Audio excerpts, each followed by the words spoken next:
자, 오늘은 7과 하나님 이스라엘 백성을 추적하시다. 호세아 선지자의 얘기예요. 호세아 본문은 그래도 많이 비교적 유명해졌죠. 여호와께 돌아가자 그 노래도 호세아 6장을 그대로 쓰고 있는 곡이기도 하고.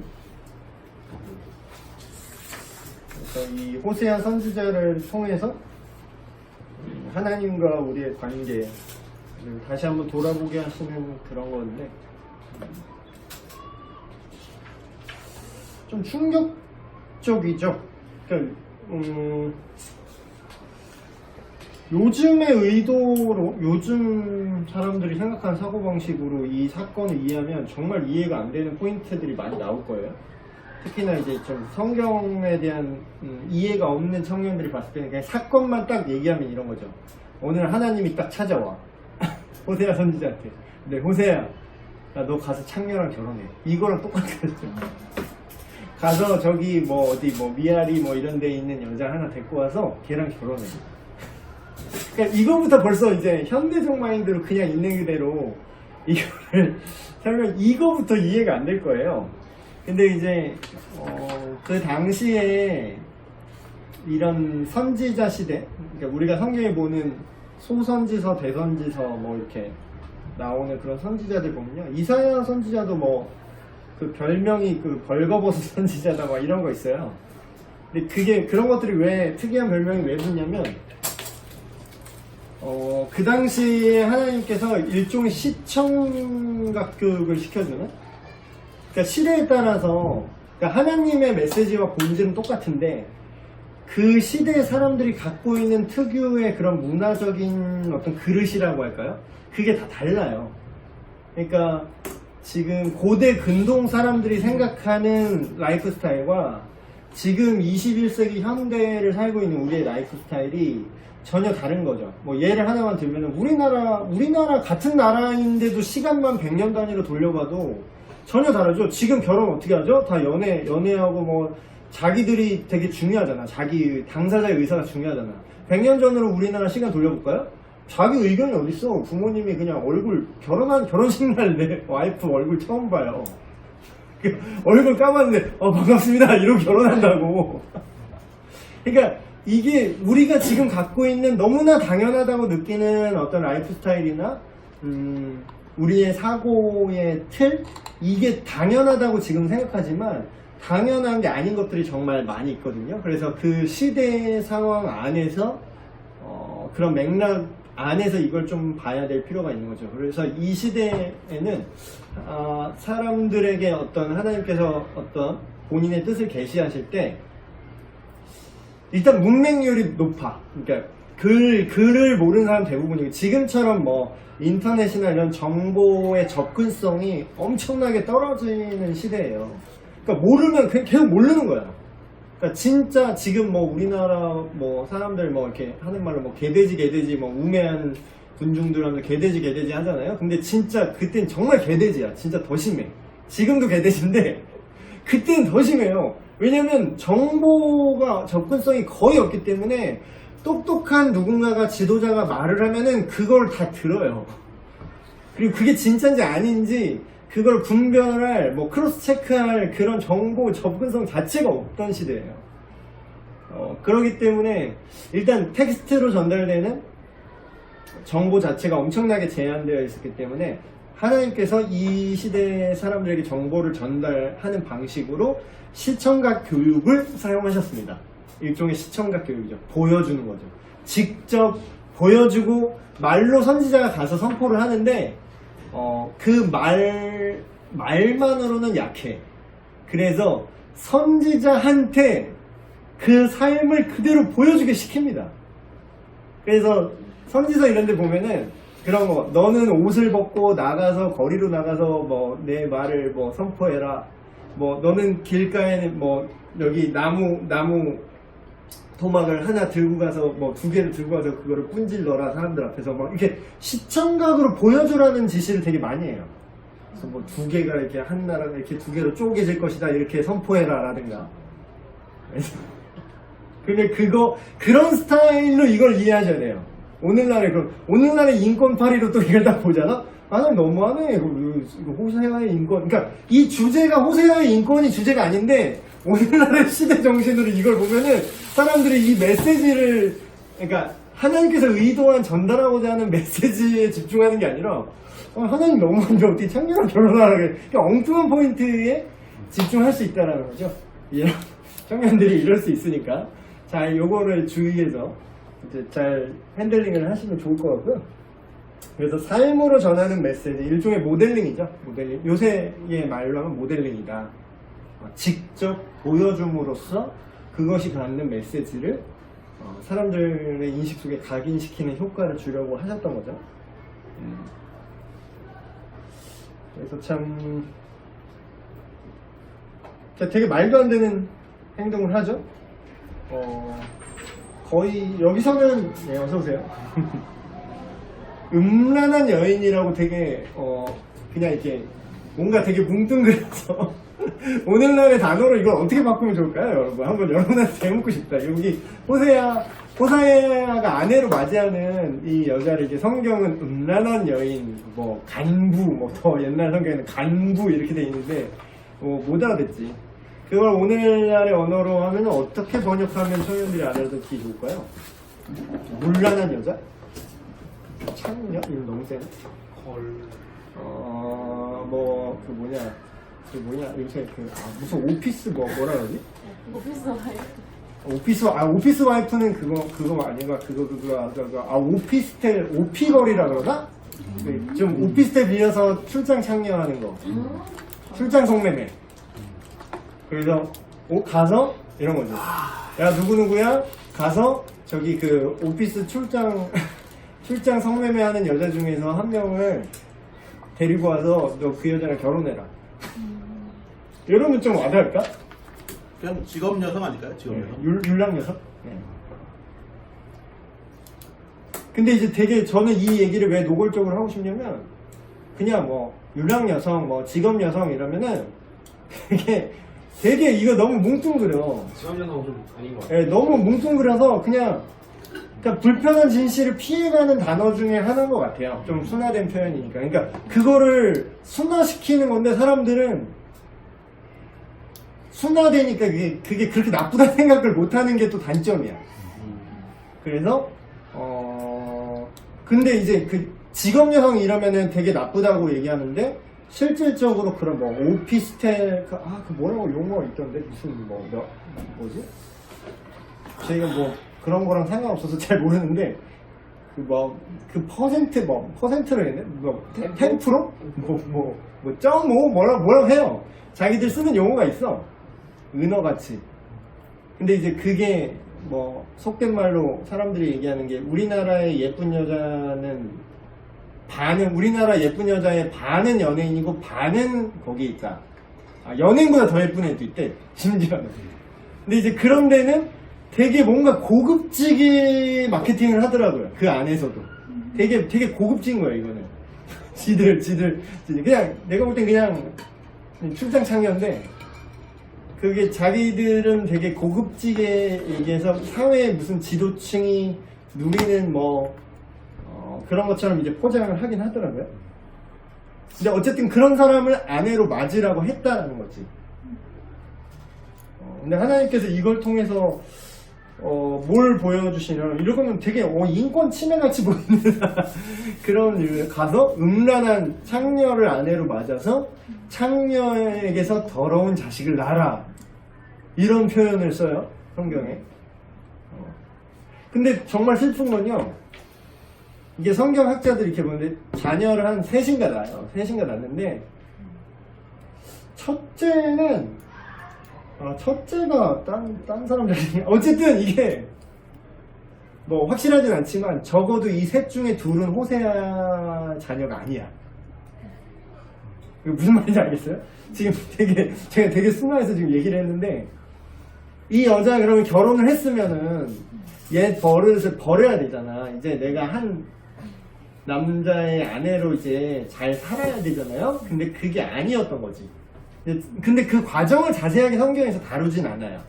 근데 그거를 그냥 암묵적으로 이렇게 휘둘러서 음란한 자식을 낳았다라고 얘기하는 그 표현이 호세아가 자식이 아니었다는 걸 의미한다고 이제 얘기를 하더라고요. 그럼 그건 뭐예요? 결혼을 했는데 도망가서 또 딴 남자랑 성관계하고 온 거야. 근데 이게 이 당시에 이제 맥락으로 이제 보면은 이 당시에 뭐 그게 없잖아. 그 개념이 없어요. 그러니까 다른 남자와 성관계를 했다는 거는 그냥 임신으로 이어지는 거지. 그래서 이제 이런 것까지 구체적으로 목사님 얘기를 해야 됩니까? 성경이 그렇게 써있잖아. 근데 이제 그거를 이게 되게 가슴 아프고 참 어떻게 보면 되게 지저분하고 되게 추악한 얘기죠. 근데 이거를 하나님이 있는 그대로 보여주려고 하는 의도가 있다라는 거예요. 그러면서 하나님이 이거를 시청각 교육을 하면서 이거를 통해서 이 당시 이제 이스라엘 백성에게 뭘 얘기하냐면 니들이 이렇다는 거야. 니들이 내가 너희를 사랑해서 구별하고 다른 것들을 너희가 사랑함에도 불구하고 사랑했음에도 불구하고 내가 너희를 구원해서 구별했고 내가 너희에게 사랑과 그 모든 것을 채워줄 수 있음에도 불구하고 그럼에도 너희는 또 딴짓을 하고 있다는 거지. 그게 마치 성경에서 보면은 그런 비유를 많이 씁니다. 신랑과 신부의 비유가 많이 나오죠. 지금 이제 호세아가 신랑이고 신부가 이제 그런 지금 그런 이제 일을 벌이고 있잖아요. 그리고 신약에서도 이 개념이 그리스도가 신랑 되시고 교회가 그리스도의 신부와 같다. 그런 표현을 이제 비유적으로 그런 표현을 합니다. 이스라엘 백성도 하나님의 신부의 개념을 갖고 있는 거죠. 근데 참 이게 되게 비참한 걸 보여주세요. 근데 고멜이라는 이제 여자 신령까지 이제 거론이 되는데, 그래서 이걸 보면서 호세아가 신실하게 그럼에도 불구하고 심지어는 이 여자가 한번 도망갑니다. 야 도망가. 결혼해서 됐다놨는데 이 여자가 그냥 나갔어요. 나갔는데 그러면서 이제 성경에서 이제 정확히 말하는 게 우상숭배의 관점으로 볼 수 있는 내용을 또 한 번 하나님이 지적을 하시는데, 이 여자가 왔으면 이제 남편이 이 여자의 모든 걸 공급하잖아요. 내가 너에게 주었던 금과 은과 너의 예쁜 머리띠와 옷과, 근데 그런 것을 내가 너한테 줬어. 근데 내가 너한테 줬는데 그거는 너희는 내가 너희한테 준 거를 가지고 딴 남자애한테 그 돈을 주고 네가 몸을 팔고 있다는 거야. 그냥 어서 오세요. 그래서 이게 지금 이 상황으로 보면 지금 시청각으로 제가 적나라하게 이대로 표현하니까 되게 이게 세죠, 얘기가. 되게 지금 엄청나게 센 얘기를 하고 있단 말이죠. 근데 그게 바로 너야 이렇게 얘기하고 있는 거예요. 그게 바로 너야. 자, 제가 예를 한번 들어볼까요? 이게 정말 왜 맞는 말인지. 이런 겁니다. 하나님이 우리한테 준 게 뭐가 있죠? 너무 할 말이 많은가? 그런 얘기 하잖아요. 막 당신이 나한테 준 게 뭐야? 진짜 드라마의 한 장을 쳐. 나한테 해준 게 뭐야? 라고 사실상 그렇게 생각하고 그렇게 살아가는 수많은 사람들인데, 하나님의 대답은 이거죠. 모든 거 다. 보세요. 시간, 일단 생명, 시작부터 생명이랑 시간, 그리고 내가 돈을 벌 수 있는 경제 활동을 할 수 있는 능력, 지금 당장 숨 쉬는 공기, 햇빛, 말할 게 없어.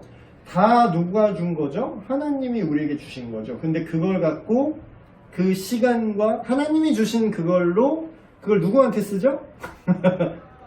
하나님이 아닌 다른 거. 그러니까 오해하지 마세요. 무조건 진짜 뭐 아무것도 하지 말고 맨날 교회 와서 24시간 예배만 드려라 뭐 그런 뜻이 아니에요. 그런 극단적인 얘기를 하는 게 아니라 삶의 경향성 얘기를 하는 거예요, 지금. 그거를 하나님이 아닌 다른 우상이 된 존재에게 그걸 오히려 바치고 있다는 거지. 내 시간과 열정과 마음과 모든 그런 것들을. 근데 이제 그게 하나님 볼 때 뭐라고요? 그게 창녀같다는 거야. 의도적으로 제가 세게 얘기합니다. 또 놀라지 마세요. 성경에는 너희가 음란하게 이렇게 행동했다. 하나님 이런 표현 되게 많이 써요. 너희가 음란하게 나를 떠나 다른 신에게 경배를 하는구나. 이런 표현 정말 많이 쓰는데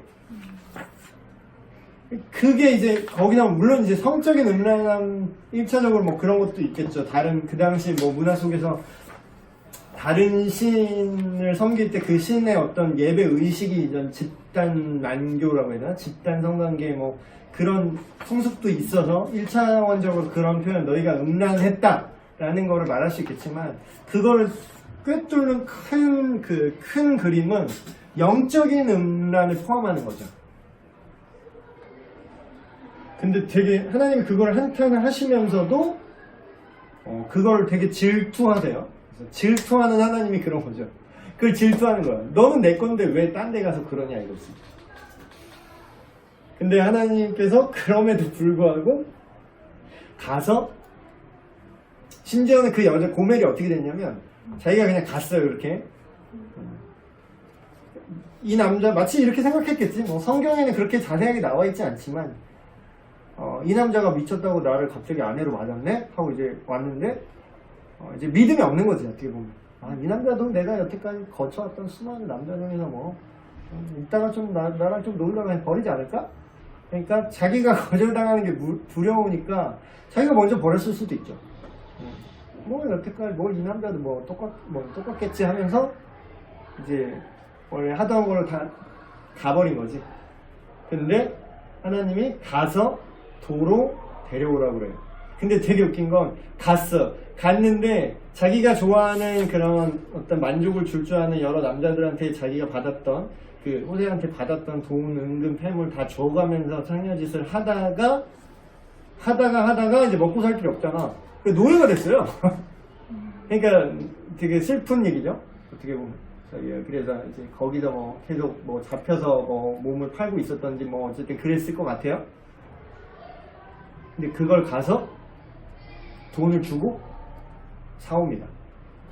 그러니까 자기가 그 노예가 됐는데, 그러니까 지금으로 말하면 그런 거죠. 뭐 요새도 막 그런 거 있다며요. 뭐라고 하지? 그런 성인 뭐 포르노 배우 그런 것 중에 뭐 자기가 하고 싶어서 하는 사람도 있지만 뭐 그거 뭐 일본에 막 그런 거 있다는데 막 계약서 이렇게 써가지고 뭐 사기쳐가지고 막 계약서 제대로 막 안 보이게 잘 막 사기로 쓴 다음에 뭐 그냥 뭐 모델하는 걸로 이렇게 왔다가 촬영하는 걸 왔다가 근데 잘 보니까 막 그런 포르노 배우 그런 거고 나 이런 건 줄 모르고 했다 라고 이제 항의를 하면 이제 건달 같은 데 딱 들어와서 너 이거 어기면 여기 잘 써 조그맣게 써놓은 건 너 이거 해약하면은 너 벌금 10억이야. 그래서 그 여자 그래서 막 이렇게 압박 넣고 막 이렇게 해가지고 막 자기 타의에 의해서 강제적으로 뭐 자기 10억이 어딨어. 그래서 뭐 그런 식으로 이제 근데 원래 법적으로 그거 보호받거든요. 그건 악덕 계약이기 때문에 그 계약 무효할 수 있었는데 뭐 그런 거 잘 모르고 뭐 그럼 당하는 거지. 그래서 막 무서운 남자를 떡대들어서 너 10억이야. 너 여기서 그냥 나오면 너 10억이야. 너 갚을 때까지 이거 해야 돼. 그래서 노예로 잡히는 여자들도 그래서 자기가 원하지 않은데 그런 막 포르노 배우 시작한 여자는 되게 많아요. 뭐 많대요. 뭐 일본에 뭐 그런 얘기 하더라고. 뭐 포르노 산업의 어두운 뭐 단면. 그래서 뭐 그렇게 발을 들인 여자도 있고. 뭐 그런 식으로 지금도 이런 일이 일어나고 있죠. 근데 예를 들어서 막 그래 말도 안 되는 막 10억이야. 너를 여기서 빼내려면 10억 있어야 돼.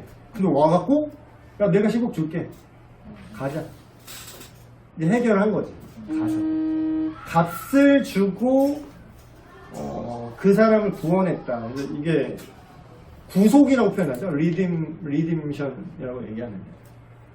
그러니까 대가 지불의 의미가 반드시 들어가 있는 구원의 표현이죠. 구속했다. 내가 너를 대가를 지불해서 너를 다시 빼내왔다. 그래서 이걸 얘기할 때 여러분 포커스를 잘못 맞추면 안 되는데 이게 또 잘못 인식하는 분은 또 이렇게 생각해요. 뭐야 나보고 호세아처럼 하라는 거야? 이게 자 오해하지 말고 잘 들으세요. 제가 그냥 부어체로 한번 이렇게 말했어요. 야 너에게 호세아처럼 살라는 게 아니야. 이거는 종교예요. 이렇게 말하고 자 너도 우리도 이제 호세아처럼 살아야 돼. 그건 종교라고. 이게 종교라고요. 네가 똑바로 해 금마 자식아. 그러니까 근데 그거는 한참 잘못 이해한 거고 제가 구어체로 그냥 말하는 거예요. 야 너네한테 호세아처럼 살라고 강요하는 게 아니야. 호세아처럼 살라고 강요하는 게 아니라 포인트는 네가 고멜이라는 거야. 네가 고멜 같다라는 걸 깨달으라는 게 포인트야. 여기에. 그쵸? 그럼 호세아는 누구예요? 호세아 이름 뜻 자체가 뭔지 아세요? 구원이라는 뜻. 이름이 구원이야. 이름이 구원. 그러니까 여호수아가 이제 야훼 할 때 그랑 여호와 하나님과 호세아 구원 그걸 합쳐서 여호와의 구원이라는 뜻이에요. 여호수아. 그러니까 예수와 예수님의 이름 뜻 자체가 여호와의 구원이라는 뜻이에요. 근데 호세아 이름이 구원이야. 그러니까 이름처럼 살게 하시는 거죠. 구원이 뭔지를 호세아의 그 삶을 아예 모델링해서 그냥 호세아 선지자가 하는 말만 듣는 게 아니라 이 사람이 이렇게 사네? 아 이렇게 행동을 했네? 와 근데 이게 구원이구나. 요거를 시청각으로 보여주고 싶은 거죠. 하나님. 그래서 하나님이 그러니까 우리가 생각하는 사랑의 정의가 얼마나 저 차원의 것인지 이제 알게 되는 겁니다. 그러니까 요즘 사람들이 생각하는 이제 일반적인 사랑의 정의는 좀 취향과 기호, 뭐 내가 좋아하는 것, 어떤 뭐 꽃 같은 그런 감정 그런 거를 이제 사랑이라고 생각하는데 진짜 사랑은 이런 말도 안 되는 헌신을 요구한다는 거예요. 그래서 이제 왜 이혼율이 왜 높은가 그런 것도 이제 생각해 볼 필요가 있어요. 현대에서 가장 결핍되고 있는 가치가 그런 책임과 헌신. 결혼은 그냥 좋아하는 걸로 되지 않아요. 이게 그냥 그거 되지 않아. 그 유지가 안 돼요. 그 감정은 절대 유지가 안 돼. 애들도 마찬가지예요. 애기들 이렇게 보면 이렇게 예쁘죠? 애들 이렇게 보면 예쁘잖아요. 그쵸? 잠깐 봐서 그래요. 잠깐 보고 이렇게 사탕 주면서 우찌찌 하면 막 애들 막 방긋방긋 얼마나 귀여워. 예쁘죠? 자고 있을 때가 예, 한번 똥 한번 싸봐. 어떻게 되나. 같이 데리고 한번 키워봐요. 저희 처제가, 아유, 우리 조카 이제, 제 아들딸 이렇게 보면서, 아이고, 예쁘다. 하룻밤 이렇게 데리고 자더니, 깨달았어, 이제. 그럼 뭐예요? 사랑은 라이크니스 뿐만 아니라는 거예요. 좋아하는 거는 사랑의 아주 작은 부분이에요, 어떻게 보면. 즉, 그런 아이러니 있습니다. 정말 싫어도 사랑할 수 있어요. 왜냐면 여러분이 정말 좋아하고 사랑하는 사람이 나중에 정말 싫어질 때도 있을 겁니다. 정신 차리세요. 그렇지만 싫어진다고 그게 사랑이 아닌 게 아니라니까. 그러니까 사랑의 형태는 되게 우리 생각보다 훨씬 입체적이고요. 훨씬 큰 범위입니다. 근데 자기가 생각하는 사랑의 형태를 그 로맨티시즘 안에 가두기 시작하면은 사랑이 식었다고 느껴요. 그게 식은 게 아니에요, 그게. 그러니까 당신이 사랑의 정의를 너무 좁게 보고 있는 거지. 근데 이거를 미디어에서 절대 이걸 안 가르쳐 줍니다. 그러니까 우리가 미디어에 계속 노예가 되는 거예요. 미디어에서는 그런 헌신적이고 뭐 이런 거 별로 노출 안 시켜요, 그런 거. 그냥 뭐, 우리 결혼했어요. 다 생구라야, 진짜. 우리 결혼했어요. 생구랍니다, 그거. 결혼하면 그렇게 물론 그런 면이 없지 않아 있지. 근데 그게 마치 진짜 사나이 그거 보고 군대가 그럴 것 같다고 생각하는 그런 진짜 바보 같은 생각이랑 똑같은 거야. 근데 군대 갔다 온 사람 그거 알잖아요. 그거 막, 야, 진짜 사나이 뭐 특전사 편 딱 봤는데 특전사들 다 막 되게 화났대. 그거 보면서. 야, 저거는 진짜, 저거 보고 여자들 저거 보면 군대가 되게 편한 줄 알 거 아니에요. 어떤 미디어가 만들어낸 일종의 허상이죠. 그래서,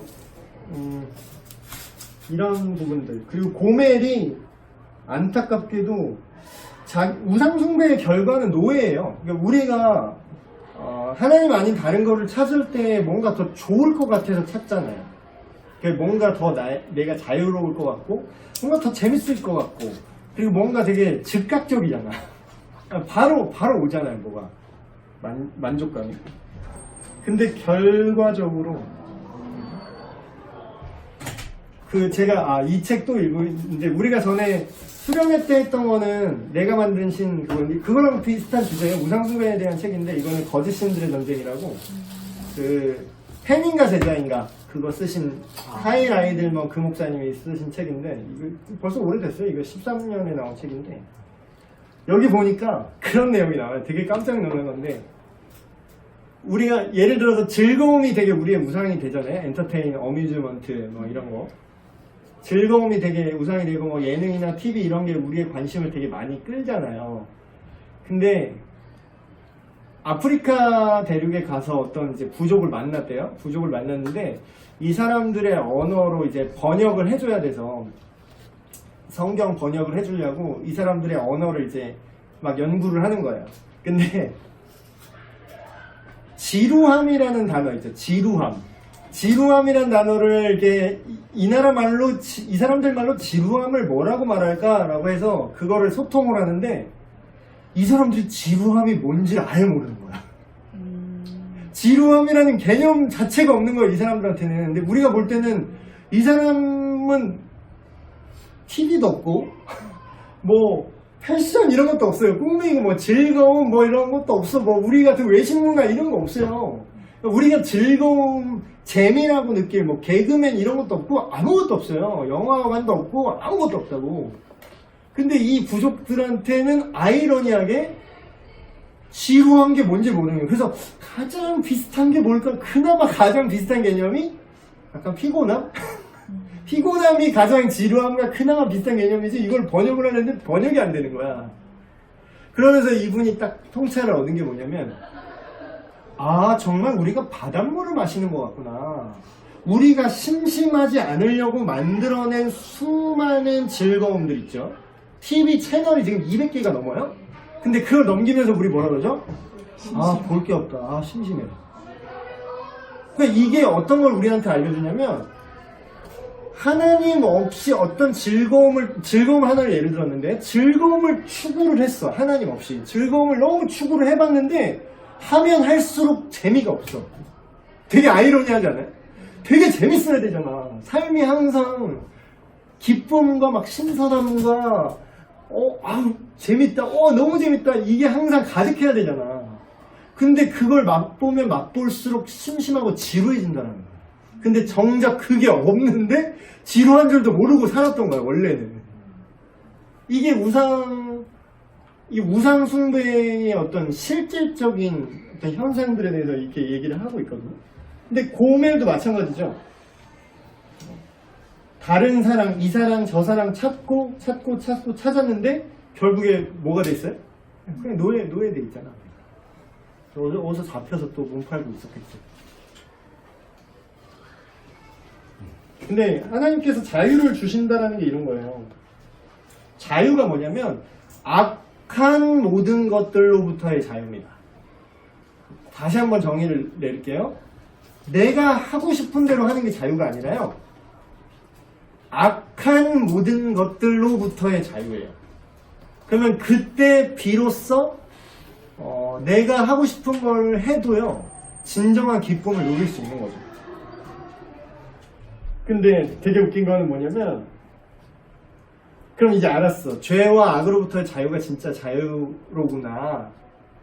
근데 그걸 우리가 스스로 절대로 만들 수가 없다라는 거예요. 내가 싸워서 그걸 얻을 수가 없어요. 그래서 누굴 보냈죠? 지금 호세아라는 구원자를 하나님이 고멜에게 보내신 거죠. 심지어는 고멜 스스로 남편을 돌아오고 싶어도 돌아올 수 없는 상황일 때 어떻게 된 거예요? 먼저 호세아가 가서 대가를 지불하고 풀어오는 거죠. 그러니까 이거랑 똑같은 얘기가 신약에 나옵니다. 사랑은 여기 있으니 우리가 그를 먼저 사랑한 게 아니라 그러죠. 이게 포인트예요. 우리가 하나님을 사랑하고 싶어도 전제가 안 돼요. 그건 먼저 하나님이 우리를 사랑하셨기 때문에 우리가 하나님을 사랑할 수 있게 된 거죠. 그래서 그런 또한 값을 치르셨다라는 거. 그래서 요약을 하면 사랑은 감정적인 애착이 아니고 애착뿐만이 아니라 대가나 희생이 반드시 요구됩니다. 대가와 희생. 그래서 호세아를 통해서 물론 나아가서는 구원받은 우리가 하나님의 사랑을 이미 받고 그 사랑 안에 우리가 살아가고 있다면 호세아와 같이 우리가 사랑을 나눠주고 정확히 말하면 하나님의 사랑이죠. 호세아의 사랑이 아니라 하나님의 사랑이죠. 그걸 나눠주면 좋겠지만 1차적으로 제일 시급한 거는 호세아처럼 이렇게 하세요가 아니라 내가 고멜과 같다는 걸 인정하고 거기에서 출발하는 게 시작인 것 같아요. 근데 기분 나쁠 수 있지. 뭘 내가 이런 창녀라고요? 근데 저는 이 책 다시 이제 또 읽으면서 물론 내가 만드신 그 책 읽을 때도 그랬지만 이 책에 나온 얘기 또 한 개만 할게요. 이분이 인도에 갔어요. 인도에 갔는데 인도의 어떤 가정집에 들어갑니다. 인도의 어떤 가정집에 갔는데 가택신이라고 하네요. 그 집에서 섬긴 신이 있어요. 이게 되게 우리가 흔히 이해하는 우상숭배의 그런 전형적인 모습을 볼 수 있는 거죠. 신주단지, 우리식으로 하면 신주단지 같은 게 일본에도 그런 거 되게 많잖아요. 집안에 이렇게 신상 놓고 이제 하는 거. 근데 거기는 특이하게 우리로 말하면 거실 같은 그 집안의 어떤 제일 넓은 공간에 정 가운데다가 재단 같은 걸 놓고 있대요. 그 다음에 거기 있는 모든 의자가 신기하게 그 재단을 향해서 의자가 이렇게 딱딱 방향이 딱 돼 있는 거야. 그 재단을 향해서. 그 공간에 있는 모든 이제 의자들. 그래서 그거를 딱 보면서 이거 되게 인상적이다. 여기 되게 모든 것을 여기다 집중하게 우상숭배의 개념이 이렇게 지금 여기서 우상숭배를 이렇게 하고 있구나. 그래서 그건 너무 당연한 우리가 알고 있던 우상숭배 모델이니까 그래서 그냥 그렇게 생각하고 지나갔대요. 근데 그러고 나서 인도에 갔다가 이제 이분이 미국 사람이잖아요. 미국에 왔는데 어떤 집에 갔는데 평상시에는 전혀 눈치를 못 채고 있었는데 그게 너무 자연스러워서 그 눈치를 못 챘는데 인도에서 그걸 보고서 다른 미국의 어떤 일반적인 가정에 갔는데 모든 소파와 의자가 TV 방향을 향해서 이렇게 딱 있는 거야. 우리 집, 여러분 집 안 그래요? 소파 TV 방향 보고 있죠? 근데 그걸 보면서 이 목사님이 우리의 생각과 관심과 우리는 우상숭배라고 이걸 한 번 생각하지 않아. 진짜 정말 소름 끼치는 거. 이 우상의 개념을 여러분 깊게 이해하고 나서 다시 출애굽기나 이런 거 다 보세요. 우상숭배 그 나온 장면 다 보세요. 나는 아닐 것 같잖아요. 근데 우리도 다 TV를 향하고 있다니까? 나도 얘기한 거예요. 저도 목사지만 우리 심화준, 심함이 TV 보고 있어요. 근데 예를 들어서 학교에서 숙제 안 해왔다고 그러면 혼낸 적 있어도 내가 우리 아들 성경 안 본다고 혼낸 적은 없는 거야. 뭐죠? 이건 뭐지? 이걸 우상숭배가 아니라고 말할 수 있을까? 이게 셀프 디스 하는 거예요, 지금? 그러니까 우리의 기준이 너무 낮아요. 보세요? 그런 그러고 나서 뭐 10계명 돌판 받고 내려갈 때 금송아지 만들죠? 아무도 우상이라고 생각하지 않았을 거예요. 진짜라니까.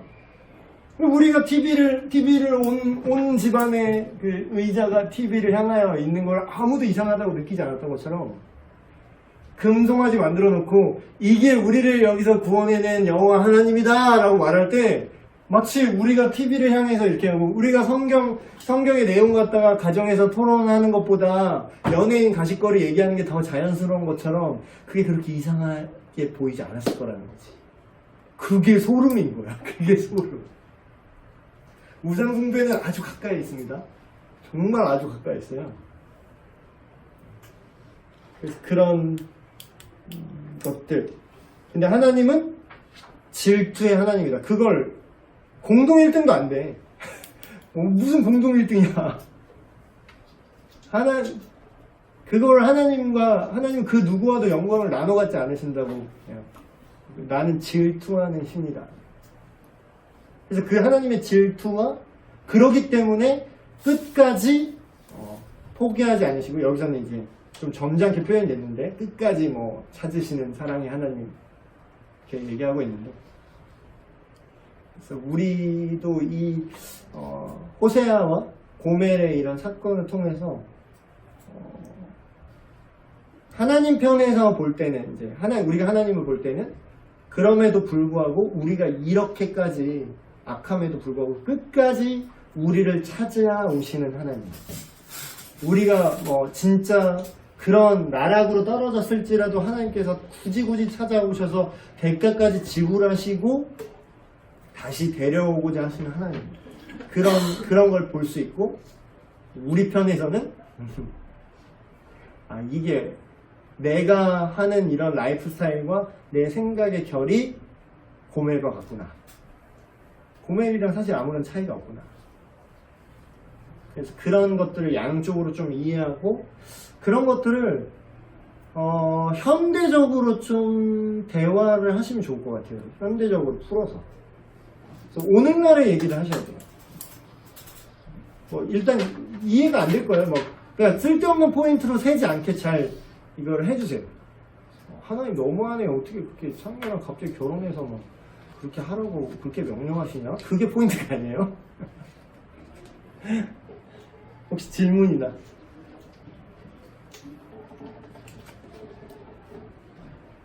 우상숭배는 항상 우리 가까이에 있습니다. 그래서 자연스럽게 하나님의 말씀을 가지고 좀 얘기를 할 수 있고 그래서 제가 이 책을 보면서 좀 많이 회개를 해서 제 아내랑 결혼기념일이었거든요, 최근에. 6월 26일 결혼기념일인데 이제 결혼기념일 때 원래 둘이만 하려고 했는데 애들이 따라가겠대. 진짜 죽어도 따라가겠대. 자기는 죽어도 따라가겠다는 거야. 시마미는 뭔지도 빨리 결혼식 가자 막 이래. 근데 결혼식에 몇 번 이제 데리고 갔더니 또 결혼식 가서 또 맛있는 거 먹은 그 기억이 있으니까 결혼식 가자 막 아니 결혼식이 아니라 엄마 아빠 결혼기념일이라고. 몰라 결혼식 가자 막 이래. 어쨌든 이제 걔네 다 데리고 와서 그냥 집 가까운 근처에서 뭐 파스타집에서 파스타 먹으면서 그냥 아내랑 이런저런 얘기 했는데 이 얘기만 계속했어요. 그러니까 우리 가정에서 과연 우리가 우상숭배를 안 하고 있는 걸까? 얘기를 했고 되게 감사한 거는 아들이랑은 되게 이런 얘기를 해요. 그래도 아들이랑 물론 이제 걔 수준에 맞춰서 얘기를 해야 되지만 그래서 어쩔 때 보면 깜짝깜짝 놀라는 게 얘가 되게 아들이랑 되게 신학적인 얘기를 할 때가 있어요. 그래서 막 어쩌고 저쩌고 막 이렇게 질문을 계속해. 하나님은 왜 그랬어? 막 이런 거. 그래서 막 이렇게 얘기를 하면 원래는 이 얘기를 하는데 걔가 질문을 계속해서 꼬리에 꼬리를 물고서 막 딴 얘기를 이제 엄청나게 하다가 결국 오늘은 여기까지 여기서 마무리한 게 되게 많은데 그래서 그런 시간을 더 비율을 좀 늘려야겠다. 근데 애들도 벌써 좀 지금 이 미디어에 오염되기 시작했어, 벌써. 그러니까 애들이 자기가 쉬고 재미를 느끼는 게 TV 보는 걸로 벌써 됐어요. 이게 몇 년 안 사는 애들조차. 근데 이거를 하나님 안에서 쉬는 방법을 가르치고 그거를 우리 말로만 얘기하는 게 아니라 우리 가정 안에서 그런 어떤 디바인 터크를 이제 서로 하면서 그게 재밌고 그 안에서 통찰을 얻고 유대인 밥상머리 교육법이죠 그게. 그런 것들을 좀 하지 않으면 결국은 그냥 이렇게 우상숭배로 흐를 수밖에 없구나. 그게 막을 수가 없어요. 가만 냅두면 그냥 무조건 글로 갑니다. 가만 냅두면. 그래서 여러분은 그래도 되게 좋은 거예요 지금 신혼부부 여기 되게 좋은 거야. 그리고 애가 뭐 방해를 해 말하다가 뭐 막 자르기를 해 말하면은 막 심함이 막 치고 들어와 지도 말하려고. 그래서 뭔 말을 못해 애 있으면. 그래서 둘이 이렇게 오붓하게 부부끼리 이렇게 앉아서 아니면 뭐 연인끼리 앉아서 이런 얘기를 하세요. 주제 갖다가 우리 뭐 이렇게 뭐 이런데 왜 우리가 왜 사람을 총 쏴 죽이는 거를 돈 주고 사갖고 몇 명 죽였냐 그 세고 있는 거를 왜 팝콘 먹으면서 보고 우리가 그걸 즐거움이라고 느끼고 있을까 막 이런 내용. 그 되게 웃기잖아. 저도 이게 봤는데 되게 웃기잖아요. 도살장 가갖고 돼지 몇 마리 죽이나 이런 거를 우리가 팝콘 사갖고 이렇게 재밌다 이렇게 보진 않잖아요. 근데 그만큼 우리 문화와 이게 얼마나 오염되었는지. 그래서 호세아를 통해서 이렇게 잘 전달하시면 될 것 같습니다. 네, 제가 이거 마칠게요. 하나님 아버지 감사합니다. 오늘 또 이렇게 하나님께서 영혼들을 맡겨주신 우리 가장님들 이 자리에 모여서 다음 주에 하나님 말씀을 어떻게 전달하고 먹여야 될지 함께 나누어 보았습니다. 호세아 선지자에게 명령하시고 또한 보여주신 그 모든 하나님의 심정을 오늘날 우리 또한 알기를 원합니다. 우리가 하나님 아닌 다른 것에서 즐거움을 찾고자 하고 하나님을 떠나 점점 멀리 나가지만 그럼에도 불구하고 끝까지 포기하지 않으시고 우리를 향한 사랑을 멈추지 아니하시는 그 하나님, 그 핏값으로 그 아들 예수 그리스도를 보내주셔서 그 핏값으로 우리를 사셨고 우리를 주님의 자녀로 다시 한번 불러주셨습니다. 우리가 그 사랑에 응답하여 주님 안에서 이제부터 영원까지 살아가게 하시고 이 놀라운 진리들 우리에게 맡겨주신 그 모든 영혼들에게 잘 먹이고 가르칠 수 있도록 우리에게 지혜를 주시옵소서. 우리 주 예수 그리스도의 이름으로 기도합니다. 네, 마쳤습니다.